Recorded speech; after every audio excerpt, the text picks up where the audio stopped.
Biggest deal in the history of $44 billion. ये रकम इतनी बड़ी है, इससे एक देश तक को खरीदा जा सकता है। यह पूरे दिल्ली के बजट से 4 गुना ज़्यादा है।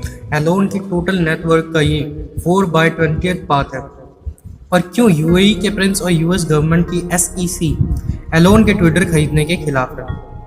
Musk and Twitter understanding a $44 billion saga. Elon के ट्वीट करने से मार्केट का भाव ऊपर नीचे हो जाता है। एलोन के फॉलोअर्स एलोन के ट्वीट से अंदाज़ा लगाते हैं कि अब वह कौन सी कंपनी में इन्वेस्ट करेंगे। इससे इन्वेस्टर भी उसी कंपनी में इन्वेस्ट करने लगते हैं। खासकर जो फ्रेश इन्वेस्टर हैं वो कुछ ज़्यादा ही इसके इन्फ्लुएंस में आते हैं। डॉजकॉइन के केस में भी ऐसा ही हुआ था। एलोन ने यहाँ ट्वीट किया और उधर डॉजकॉइन के प्राइस बढ़ गए। और दूसरा केस जब एलोन ने ट्वीट किया कि अब वो टेस्ला में बिटकॉइन का यूज़ करेंगे तो बिटकॉइन के प्राइस 37% बढ़ गए। और जब एलोन ने दोबारा ट्वीट करके बताया कि अब वो बिटकॉइन के साथ वर्क नहीं कर पाएंगे ड्यू टू एनवायरनमेंट इशू, तो बिटकॉइन के प्राइस 10% से गिर गए। एलोन एक ऐसे आदमी है जिन्हें ट्वीट करने से पहले SEC सिक्योरिटी एंड एक्सचेंज की परमिशन लेनी पड़ती है। जिस तरह इंडिया में सेबी वर्क करती है उसी तरह US में SEC वर्क करती है। और जब ट्रंप को ट्विटर से ब्लॉक कर दिया गया तो ट्रंप ने ट्रूथ नाम से नया सोशल मीडिया प्लेटफॉर्म लाया और एलोन ने भी कुछ ऐसा ही किया, सिग्नल को लाया, जो कि दोनों नहीं चले। तो किसी नए प्लेटफॉर्म को लाकर उसमें काम करने से आसान ट्विटर को ही खरीद ले। और सबको पता है कि एलोन अपनी टेस्ला कार का प्रमोशन करने के लिए एक भी रुपये खर्च नहीं करते हैं। वो खुद ही इतने बड़े इन्फ्लुएंसर हैं कि अपने सोशल मीडिया प्लेटफॉर्म से ही कारों का प्रमोशन करते हैं। अब 80 मिलियन फॉलोअर्स के साथ कभी उनके ट्वीट से कुछ होने पर उन्हें ब्लॉक ना कर दिया जाए जैसे ट्रम्प को किया था, जिससे कारों के एडवर्टाइजमेंट पे फ़र्क पड़े, तो यह रीज़न भी हो सकता है ट्विटर को एक्वायर करने का। लेकिन एलोन ने ट्विटर को खरीदने के लिए रीज़न दिया है कि वो फ्री स्पीच लाएंगे ट्विटर पर, जिससे हर कोई अपनी बात रख सके। अब US गवर्नमेंट और UAE के प्रिंस ट्विटर को बिकने से रोक रहे थे, तो ट्विटर को खरीदना मुश्किल हो सकता है। तो टाइमलाइन क्या थी ट्विटर के सेल की? Timeline of the sale down is Elon ने जनवरी 31 टू मार्च 14 तक ट्विटर के 5% स्टेक को एक्यूमुलेट कर लिया था। और मार्च 25 को एलोन ने ट्विटर पर फ्री स्पीच का समर्थन किया। और मार्च 26 को एलोन ने ट्वीट में लिखा न्यू प्लेटफॉर्म नीडेड। और फिर अप्रैल 4 को ट्विटर ने कंफर्म किया mask own 9.2% share of the company worth $2.9 billion. और उसके बाद उन्होंने पोल किया एडिट बटन के लिए। अप्रैल 5 को CEO पराग अग्रवाल ने एलोन को ऑफर दिया बोर्ड मेंबर बनने का।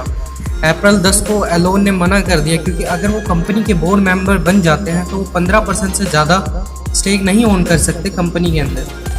अप्रैल 14 को मास्क ने ऑफर दिया कंपनी को $44 बिलियन का $854.2 पर शेयर फॉर एंटायर कंपनी। और अप्रैल 15 को कंपनी ने पॉइजन पिल प्रोविजन को अपनाया, जो अक्सर कंपनियां करती हैं अपने कंपनी को बिकने से बचाने के लिए। एग्जाम्पल 1000 शेयर से 6000 शेयर कर दिए। अब ज़्यादा मुश्किल होगा किसी को 6000 लोगों से डील करने में कंपेयर टू 5000। अप्रैल 44 को बोर्ड ने बात की एलोन के ऑफर को for explain that financial detail of has offer and board seriously considering offer now. And April 25 Elon Musk Twitter $44 billion seal. Elon Musk और ट्विटर पहुंच चुके हैं एक ऐसे एग्रीमेंट पे world's richest man buy the social networking platform for $44 billion. अब देखते हैं कैसे डील को पूरा किया जाएगा। How he will raise the money. Musk is the world's richest person with a estimate net worth of $257 billion. फिर भी उनके पास 3 बिलियन कैश है। अब 46.5 बिलियन को पूरा करने के लिए उसमें 13 billion is in bank financing secured by Twitter और 12.5 बिलियन उनके 117 बिलियन स्टेक इन टेस्ला में आएंगे। और 21 बिलियन इसके बारे में उन्होंने क्लियर नहीं किया है, बट ये 3 सोर्स से आ सकते हैं। फर्स्ट इज अदर इन्वेस्टर, जिसमें नए एग्जिस्टिंग कस्टमर भी आ सकते हैं, जिसमें सबसे बड़े शेयर होल्डर हैं Twitter founder Jack Dorsey. Might be they choose their holding in the company. Second in selling their stake.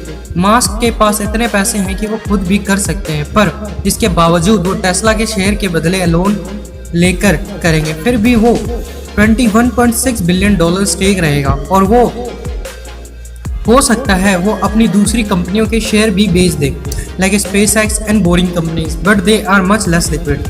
Third source is crypto wealth. अब ये अनुमान लगाया जा रहा है कि वो कुछ ज़्यादा अमीर है अब तक की एस्टिमेट इंफॉर्मेशन से।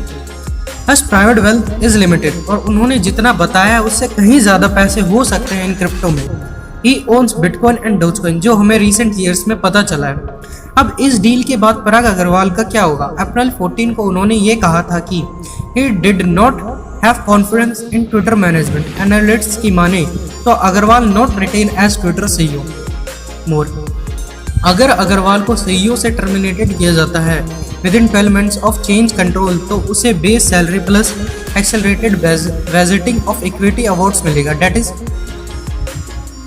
$42 मिलियन। मैंने ट्वीट किया, Twitter is the closest thing have to global consequence in principle. I don't believe anyone should own or run Twitter. It won't be a public good it protocol. फिर भी मैं Elon पे भरोसा करता हूँ कि वो अब ट्विटर को आगे बढ़ाने में काम करेंगे। What happens next? Study of books. According to rules, a company must open its book to the buyer must, so the latter can check for any red flags in finances. इस पर जानकारों ने कहा है कि अक्सर फॉर्मेलिटी के लिए होता है, और इस केस पर एलोन ने कहा है he doesn't care about the economy.